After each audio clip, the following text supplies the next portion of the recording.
Tanpa kita sadari, sebenarnya ada beberapa kebiasaan atau gaya hidup yang selama ini kita jalani itu adalah sesuatu yang salah. Simple sih, tapi kalau kita gali lagi, itu dapat membuat kita rugi. Karena perilaku yang terlalu konsumtif dapat membuat pengelolaan keuangan kita jadi berantakan. Nah, siapa di sini yang kalau awal bulan makan makanan enak dan makan segala apapun yang kita mau, tapi kalau akhir bulan malah mengencangkan ikat pinggang dan makan seadanya?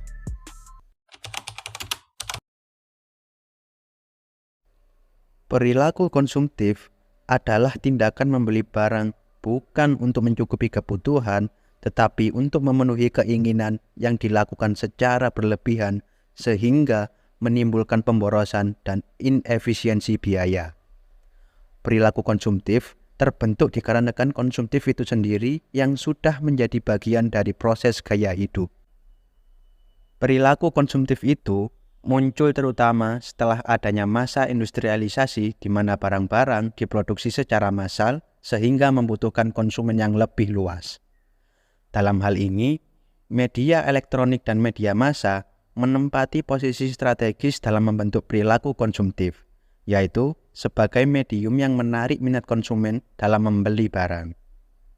Perlu diketahui, terdapat pula beberapa kebiasaan atau faktor yang membentuk perilaku konsumtif pada konsumen.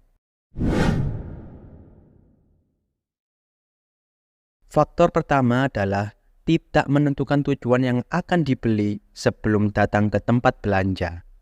Seringkali orang-orang datang ke pusat perbelanjaan tidak datang dengan tujuan. Banyak yang datang hanya untuk sekedar jalan-jalan dan melihat-lihat. Namun, hal inilah yang justru menimbulkan keinginan untuk membeli secara impulsif. Karena pembelian dilakukan bukan berdasar kebutuhan, akan tetapi berdasar keinginan atau hanya sekedar lapar mata. Yang kedua, membeli barang yang tidak dibutuhkan dan lebih memilih membeli berdasar keinginan. Kalian pernah nggak beli barang yang unik atau keren yang ada di sosial media? Seringkali ketakutan untuk ketinggalan tren juga mendorong orang-orang berlomba-lomba untuk membeli. Yang perlu diperhatikan lebih adalah apakah setiap pembelian yang dilakukan benar-benar penting? Apakah benda yang dibeli tersebut termasuk kebutuhan atau tidak? Karena akan sangat tidak bijak jika pembelian yang dilakukan hanya karena ketakutan ketinggalan tren dibanding keharusan pemenuhan kebutuhan sehari-hari. Kemudian faktor yang ketiga adalah kebiasaan nongkrong atau ngopi. Aktivitas nongkrong merupakan sebuah gaya hidup modern yang dijadikan sebagai kebutuhan dalam mendapatkan eksistensi diri. Nongkrong bersama teman atau rekan kerja merupakan salah satu sarana untuk mempererat hubungan. Namun, perlu diperhatikan pula intensitas atau seberapa sering kita melakukan hal tersebut. Bisa jadi, kita sebenarnya tidak begitu perlu untuk nongkrong setiap saat. Kita perlu mensiasati kapan kita benar-benar perlu membangun relasi dan meminimalisir kebiasaan nongkrong yang dapat mengganggu produktivitas kita. Faktor yang terakhir dan mungkin yang paling kita rasakan adalah mudahnya akses untuk berbelanja. Tidak bisa dipungkiri, kemajuan teknologi membawa banyak kemudahan. Salah satunya ialah kemudahan dalam bertransaksi. Saat ini, kita dapat melakukan transaksi hanya dengan menekan layar ponsel kita. Produk-produk yang dijual pun tidak lagi harus memiliki etalase fisik untuk menampilkan produknya.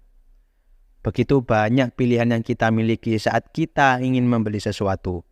Bahkan saat kita tidak sedang ingin membeli, ada saja iklan yang berseliweran menawarkan produknya. Nah, disinilah peran kita untuk tidak termakan iklan dan membeli produk yang tidak kita butuhkan. Kemudahan untuk bertransaksi juga dapat mendorong perilaku konsumtif. Karena pembeli dan penjual tidak perlu lagi bertemu untuk melakukan transaksi. Mereka dapat melakukan transaksi dimanapun dan kapanpun mereka mau.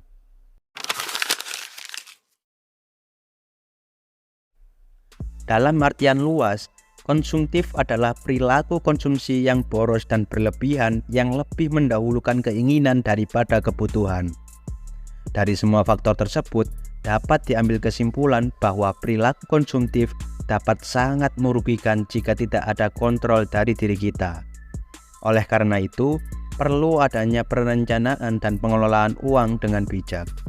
Perlu ada pemahaman juga bahwa kita hidup dan tinggal tidak hanya untuk hari ini, karena penting adanya kesiapan menghadapi hari esok sehingga tidak terjadi penyesalan di kemudian hari.